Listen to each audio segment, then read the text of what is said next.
somewhere, I feel it in my soul.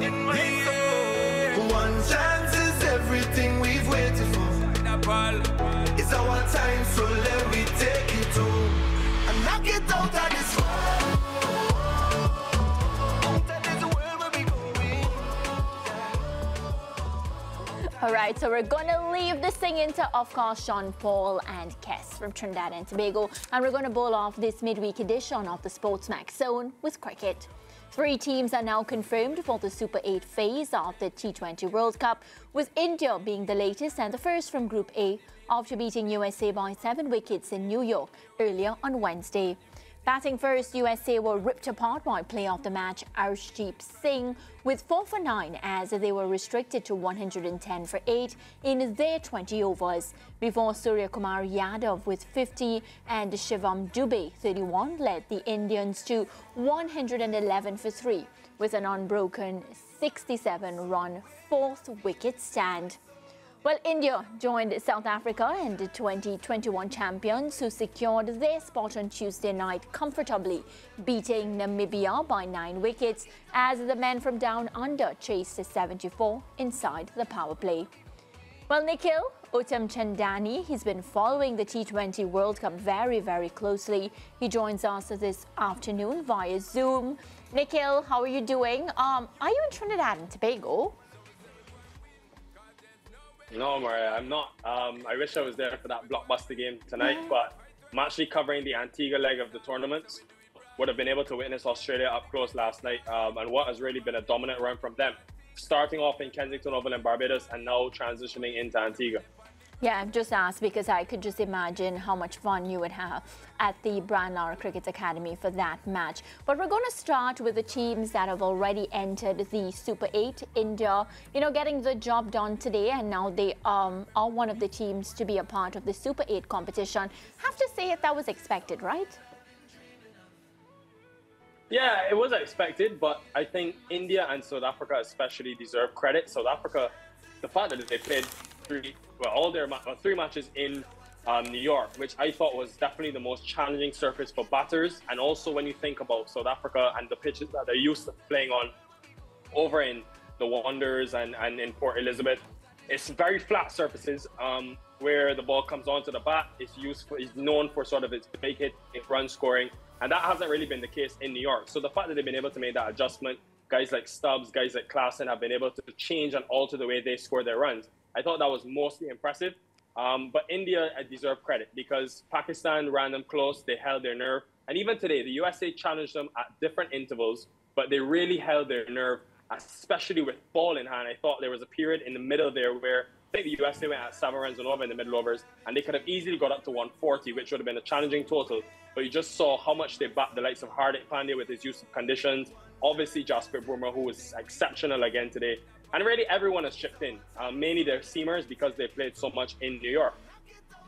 Yeah, and a lot of discussion surrounding Arshdeep Singh, career best figures, 4 for 9.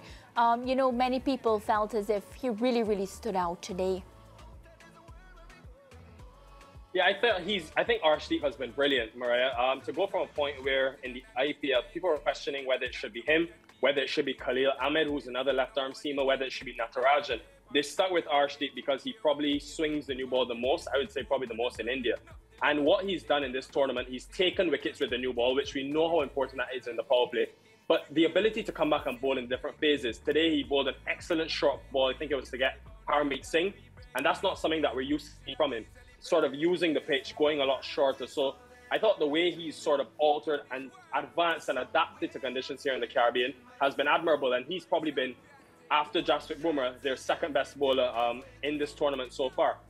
Is this the point of the tournament where we start talking about Virat Kohli and not living up to what we saw as the top run scorer in the just concluded IPL? Yeah, again, I don't want to overreact. I was quite surprised that he didn't get runs today. I thought this would have been the day where the fortunes changed. But I just want to remind the viewers, this is a man that averages 81 in T20 World Cup history. He's the leading runs scorer.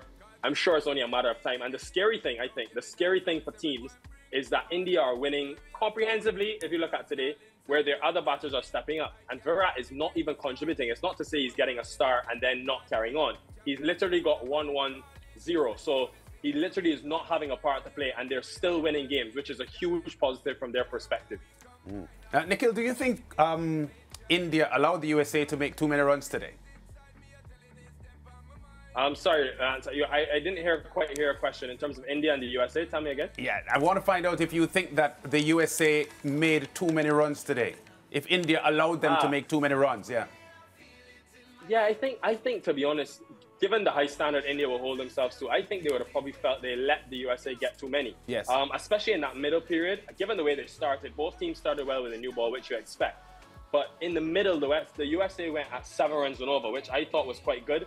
And I'll give you an example. Jasprit Bumrah today went for 14 runs in that 16th over. It was the first time in 11 overs he's gone for more than 10. So it tells you that the USA did have the upper hand at times in that game. And I think India will reflect on their middle overs bowling. And again, their team, they picked 4 spinners, Lance. And I think because they played so much in New York, they haven't really been able to maximize those spin options. So I'm sure once they get to the West Indian destinations, they'll play one game in Antigua, they'll play in Barbados. Their spinners are going to come into the game a lot more, and that's where they'll control the middle overs. Yeah, before we go on to the West Indies, look ahead to their game this evening against the New Zealanders, Nikhil. Your thoughts on how the Australians looked last night? You were there watching the match. You were high in praise for them a couple of minutes ago in assessing how they delivered. How solid do they look as a championship-winning team? Yeah, Lance, I just tried to figure out. I asked Aaron Finch about it last night. What is it about this Australia team that allows every single tournament, they are always up there? It's never that they're stunned by an associate nation. They've literally lost 1 game to an associate nation in their World Cup history, and that was Zimbabwe before they became a full member, all the way back in, I think it was 96. So for some reason, they've been able to establish a culture where they're just clinical. And last night was the perfect example. You rout Namibia, and then you chased it out inside the power play. It was just dominance. But the thing about them, when I look at their squad, it's just adaptability. It was adaptable in India when they won the 50-over World Cup. And here again, you look at the fast bowling options that they have. Sometimes they played Pat Cummins, sometimes they've gone Mitchell Starc. I don't even know what's their best 4 because Nathan Ellis is quite impressive. And then Adam Zampa, he is the real X-factor in that bowling lineup. He loves Caribbean conditions, and those 4 wickets last night. I think he's so good at using the wind factor in the Caribbean, but also the dimensions of the ground, where you have that skewed field and difference in one side of the ground. He's so good at using his googly and bowling a lot slower to force batters to hit into the wind. So just a real comprehensive performance from the Aussies, and they are a certain favourite in this tournament. Yeah, and Zampa has had, as you've mentioned, a lot of experience playing in the Caribbean with the CPL, several years of CPL cricket. His captain, Marsh, spoke very glowingly about him post-match and suggesting that, you know, he's really, you know, to confirm the point that you made, a huge trump card for the Aussies. And I guess we can't talk too quickly about how much he has improved, because he's a far superior bowler now than he was 4 or 5 years ago. I think the biggest standout about him, and obviously he's the first Australian to get to 100 T20 international wickets. That in itself is a massive achievement given the stardom that Australia have produced over the years. But when I listen to Adam Zampa speak, and he says things like, I love bowling in the Caribbean, I don't know many spinners that say they love bowling here, and that's because of the small boundary sizes. It's because of the wind factor, which can really assist batters. So to hear him say, have a statement like that, I think it tells you how much he embraces the challenge, how much he loves the challenge of bowling in T20 cricket. And the way he's ever, I would say, evolved in the last 3 years, where they won that 2021 World Cup, he was played a massive part. And I think based on the seam options that they have, year in, year out, they always produce quality seam, whether it be Starc, Cummins, someone like a Nathan Ellis who has just come through. We've seen they've left home the likes of Jason Behrendorff and others.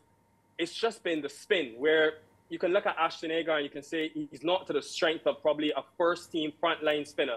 But Zampa has always been the key. He's always been there, he's always been ready, and he's always performed in a variety of different conditions. And that has been the real key for Australia. Yeah, and Nikhil, what have you been hearing about the Brian Lara Cricket Academy conditions in Tarouba and the likelihood of the West Indies feeling comfortable on that pitch tonight? To be honest, Lance, 2 weeks ago I was in Trinidad and Tobago, and there was a series of warm-up games. And Namibia, Uganda, those teams were playing at this Brian Lara Cricket Academy. And I was really shocked when I saw green grass. There was green grass on these surfaces. The ball was seaming around. It was doing a lot. But to be honest, in the last 2 days, I haven't heard a lot. I've heard that they have taken off some of the grass, but I think people are trying to keep it under the wraps, just to not give probably New Zealand too much insight. But I would really hope that there's not too much green grass on this surface, because I think it plays right into New Zealand's favor. When you look at Southee, Matt Henry, and Trent Boult, of course, you don't really want to be giving them anything that's conducive to fast bowling. So it's going to be interesting. We know it to spin often, but if there is that hint of grass and maybe a bit of extra pace, given that it is a relayed surface, I fear for the West Indies. And this is a huge game, Lance, because if the West Indies lose this game, they could easily be eliminated. They'll have to beat Afghanistan to get to 6. And then you could have 3 teams on 6. It comes down to net run rate. And that you don't want that. You know, Nikhil, I know that, and hearing you say it just makes it even more scary, because I realize the importance of today's match. And one of the things I've been doing, I said it at the top of the show and I'll tell you again, is that, you know, I've been checking to see the weather conditions, because I don't want to share the points with New Zealand. I refuse to share the points because of rain. And, you know, for a couple of matches already, the points had to be shared because of rain. I want to see West Indies go in there and, of course, defeat New Zealand. Do you think Coach Sammy is going to do anything different? Yeah, I thought about it, Maria, throughout the day. I could see the West Indies playing the extra seamer today in Shamar Joseph. And I say that because when I look at the way New Zealand are constructed, they've got 4 left-handers. Obviously, Devon Conway at the top of the order. Then they've got Chapman, Bracewell, and Santner, which is their finishing core. All of them are left-handed. So I really find it hard to see the West Indies playing both Moti and Akil Hussain, given that you have Roston Chase. And given that there is potentially some green grass on that surface, maybe an Obed McCoy, maybe a Shamar Joseph, I probably would lean to Shamar Joseph, given that he bowls the new ball and gives me that bit of X factor with his extra pace. And New Zealand haven't played a lot of cricket in the last 3 months, so maybe potentially that extra pace could be rattling in the middle or some of the top order batters. But listen, the West Indies have to win this game. It is so important that they win this game, because you don't know what's gonna happen against Afghanistan. And even if you win that Afghanistan game and New Zealand beat you tonight, it's 3 teams on 6 and anything can happen. And remember, they didn't convincingly smash PNG, where you think you would expect New Zealand to beat them comfortably, and you expect Afghanistan to thrash them, given Uganda beat them a couple of days ago.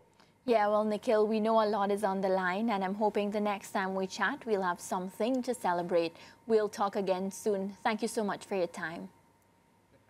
All right, thanks a lot for having me, guys. All right, Nikhil Uttamchandani there, of course, one of our cricket analysts. We're going to take a quick break. Oh, no, before we do that, producer says, I have to tell you the point standings. Let's see. How does it look? All right, so the teams that are highlighted in green, those teams have been confirmed for the Super 8. Group A, you can see India already into the Super 8. USA, Pakistan and Canada, they've won matches and they have points on the board, but we'll await that second team. What about Group B? Group B, Australia has already been confirmed for the Super 8 on 6 points. Scotland, Namibia and England will be hoping that one of the teams will be them that moves on to that Super 8. In Group C, no team confirmed just yet, but we'll await the winner of the West Indies-New Zealand match to see if the West Indies will be highlighted in green the next time you see me. In Group D, South Africa, they are at the top of the point standings. They've been confirmed. We forgot to highlight that, but have no fear. They have already been confirmed because of what happened in the Nepal match. That rain was washed out, which confirmed that South Africa will finish this group on top points. Bangladesh, Netherlands and Nepal, they'll be battling to see which team will go through as well. All right, so on that note, we're gonna take a break. But remember, all of you, get ready to rally behind the West Indies. It's a big, big game tonight. Break time. So we say we're going to win, cause there's no way we giving in. No giving up, so we say we're going to bring all of the fight where we are from within. No stalling, so we do it brawling. I can hear the greatness calling. So we're balling is a in-band thing. Champion vibes and we ain't falling. Listen when we sing, so we're there on the grind. So you know, so we have to go and do it this time. So when we combine all who don't see, we have said them ain't trying. Cause the victory is inside me, I'm telling this step on my mind. I could a million times them decline, but we still go and climb.